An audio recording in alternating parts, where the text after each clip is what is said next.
The future of human evolution. For most of history, evolution has been a slow and random process, shaped by natural selection, genetic mutations, and environmental pressures over millions of years. It's been a story of adaptation and survival, with no author and no direction. But that story may be about to change. With the rise of gene editing technologies like CRISPR, synthetic biology, and human enhancement, we are gaining the tools to take control of our own evolution.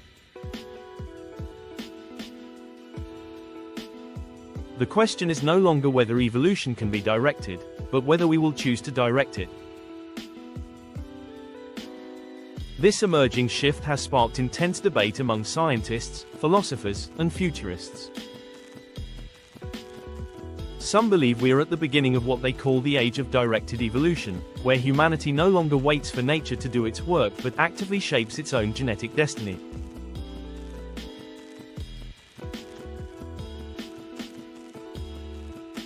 The randomness of evolution is being replaced by intentional design. And with that power comes a redefinition of what it means to be human. At the heart of this shift is the transhumanist movement. Transhumanism is the belief that humans should use science and technology to transcend biological limitations. For transhumanists, gene editing is just the beginning. They envision a future where biology is merged with artificial intelligence, where neural implants connect the brain directly to the internet, and where bodies are augmented with synthetic enhancements.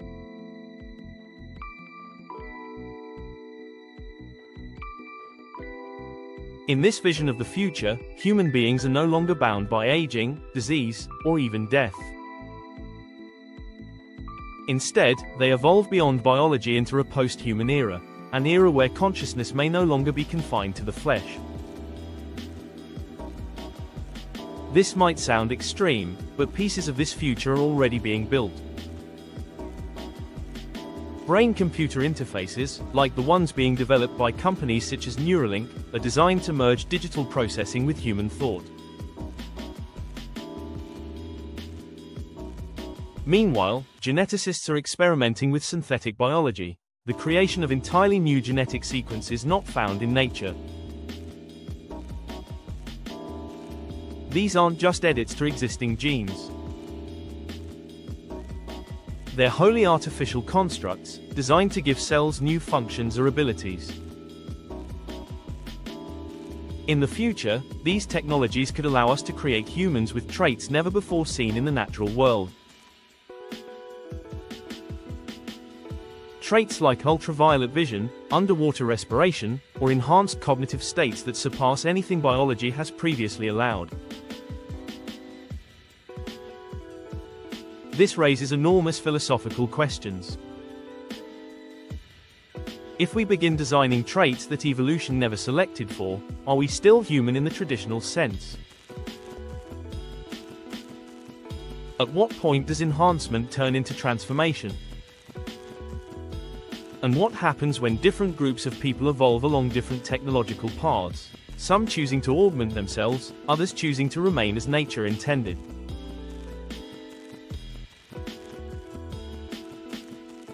The potential divergence could create not just social divisions but biological ones, leading to entirely new branches of what we now call Homo sapiens.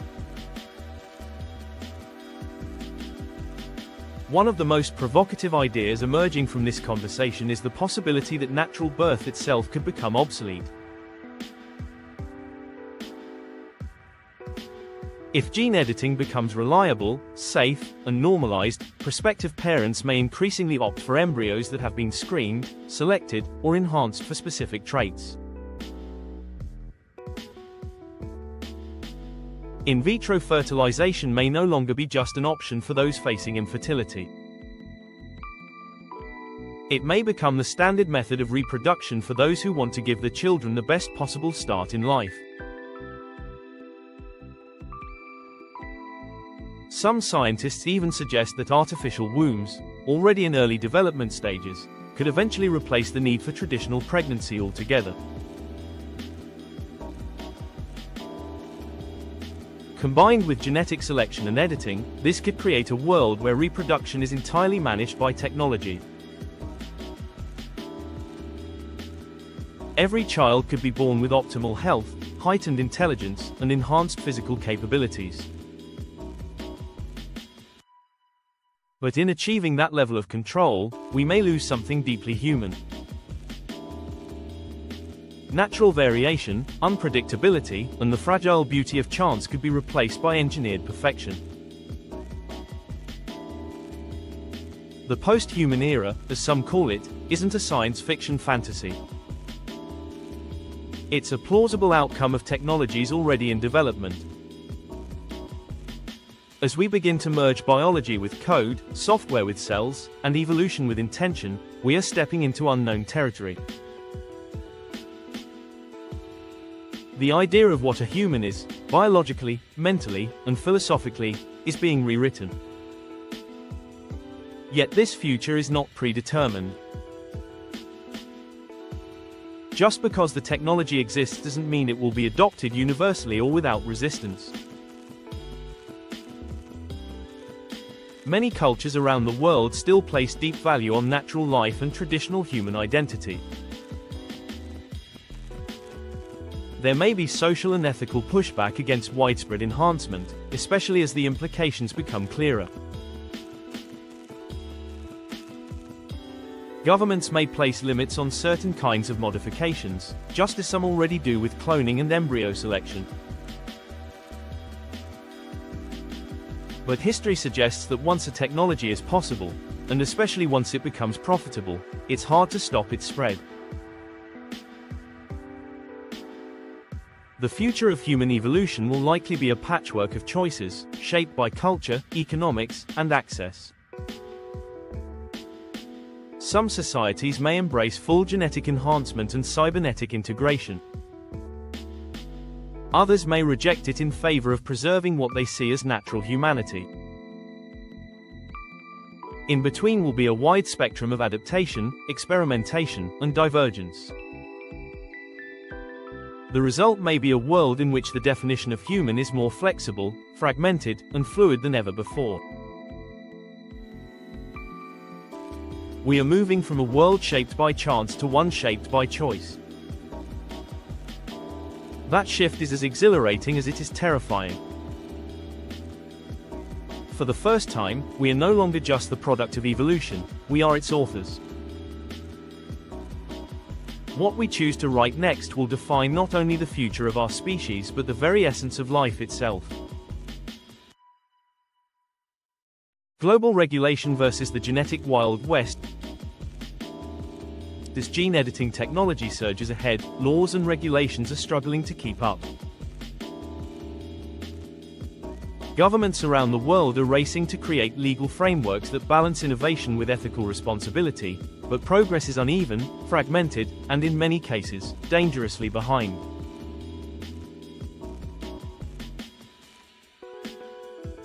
Without a unified approach, the world is at risk of turning into a genetic Wild West, where CRISPR can be used not only to cure but to control, not only to heal but to harm. Some countries have taken early steps to regulate the use of gene editing. In China, where the world's first gene-edited babies were born, the government responded with a strict crackdown following the global backlash.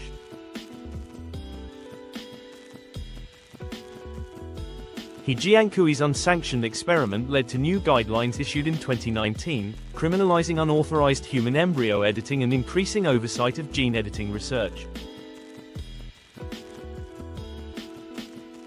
Yet questions remain about how consistently these rules are enforced, and whether underground experimentation may still be occurring. The United States has adopted a more cautious approach. Federal funding for gene editing in human embryos is effectively banned, but private research remains loosely regulated, creating a legal gray area. Institutions seeking to work on germline editing often face restrictions from the Food and Drug Administration, yet the absence of comprehensive federal laws leaves room for interpretation and inconsistency.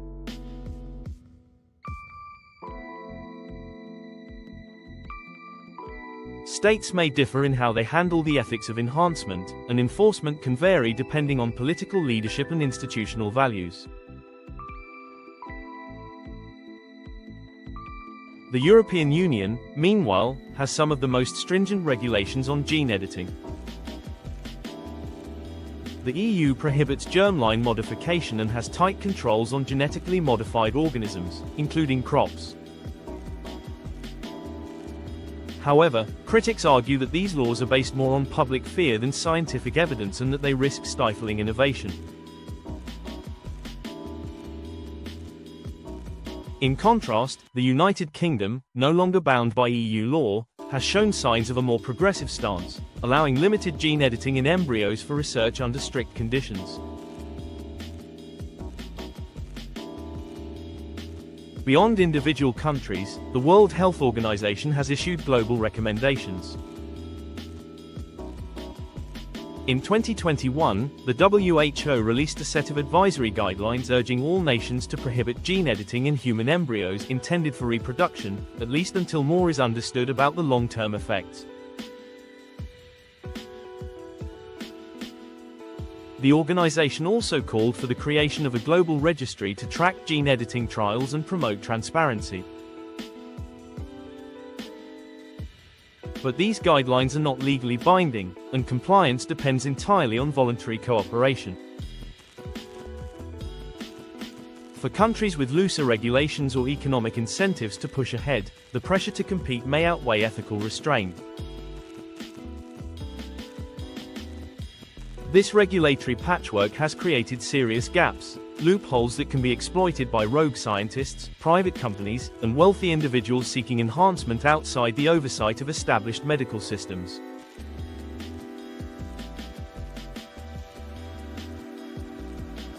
Clinics in unregulated jurisdictions are already offering procedures that skirt ethical boundaries, including embryo selection based on superficial traits. As technology advances, the danger is that genetic enhancement will be driven by market demand rather than public interest, creating a race to the bottom where safety and ethics are sacrificed for speed and profit.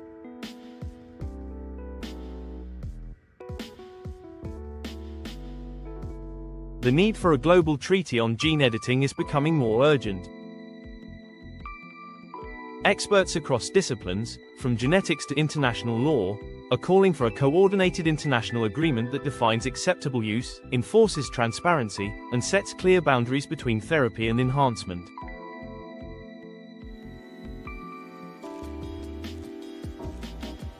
Without such a framework, nations may engage in a kind of biological arms race, each striving to outdo the other in creating genetically superior populations, or weaponizing genetic tools for strategic advantage.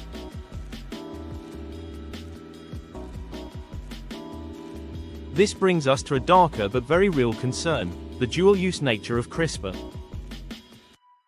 Just as nuclear energy can power a city or destroy one, gene editing has both extraordinary healing potential and catastrophic risk.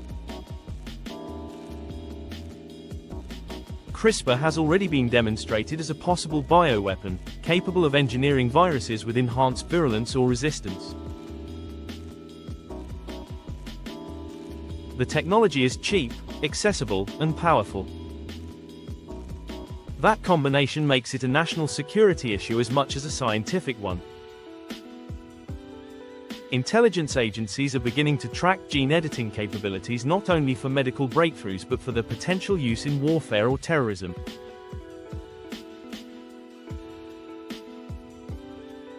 Labeling CRISPR as the nuclear weapon of biology isn't an exaggeration.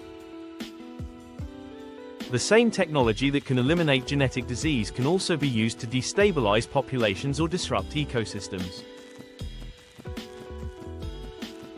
It can be used to target genetic traits in specific groups, raising fears of biogenetic discrimination or even ethnic-based targeting. These scenarios, while extreme, are no longer purely theoretical. They are being modeled, studied, and prepared for. If history has taught us anything, it's that powerful technologies demand global cooperation to manage. From the Geneva Conventions to the Paris Climate Agreement, international treaties have played a critical role in preventing chaos and ensuring accountability.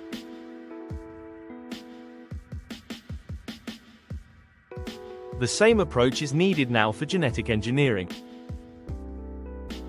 Without it, we risk entering an era where the power to alter life is available to anyone, anywhere, without oversight or consequence. The window to act is closing. As CRISPR becomes more refined and more widespread, the consequences of inaction will only grow. Humanity has been given the tools to rewrite its future. Now, we must decide whether to use that power wisely, or let it spiral out of control. We are living in a moment of unprecedented possibility. Gene editing has opened doors we never thought we'd walk through in our lifetime. From curing genetic diseases to potentially boosting human intelligence, strength, and longevity, the promise is nothing short of revolutionary. But as we've explored, every promise carries its own risk. The same tools that offer healing and hope could just as easily deepen inequality, compromise ethics, and push us into dangerous territory with irreversible consequences.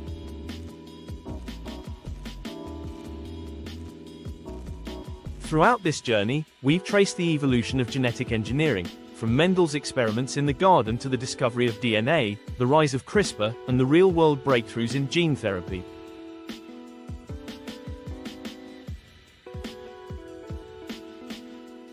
We've seen how technology originally designed to fight disease is now being used to explore enhancement. We've looked at athletes, animals, and embryos that have already been edited. We've questioned whether human potential should be sculpted by science or left to nature's unpredictable hands. And we've examined the rising tension between access and exclusivity, between empowerment and exploitation. The moral tipping point is already here. Do we keep using gene editing for therapeutic purposes only, or do we cross that invisible line into creating superhumans? Will this become a world where only the wealthy can afford upgraded children, where biology becomes a luxury product, and natural birth is seen as a disadvantage?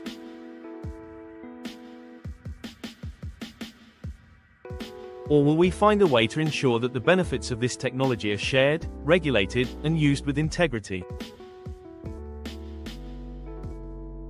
We've also looked at the broader societal implications: biohacking, genetic markets, surveillance, and regulation. The lack of consistent global frameworks has already created loopholes. The threat of rogue labs, private enhancement programs, and genetic arms races is very real. Without collective action, we may not be able to prevent the misuse of CRISPR and other technologies. And if we lose control of how this power is applied, we may find ourselves no longer steering evolution but being swept away by it. So now we're left with a choice. Will we control evolution, or will it control us? This isn't just a question for scientists or policymakers. It's a question for all of us. Because the future of human evolution won't be shaped in one lab or one country. It will be shaped by what we, as a global society, decide is acceptable, desirable, and ethical. What do you think? Should we build superhumans, or focus on being more human? Let us know your thoughts in the comments. If this video made you think, consider subscribing for more deep dives into the future of science, ethics, and humanity. Because the decisions we make today are already writing the next chapter.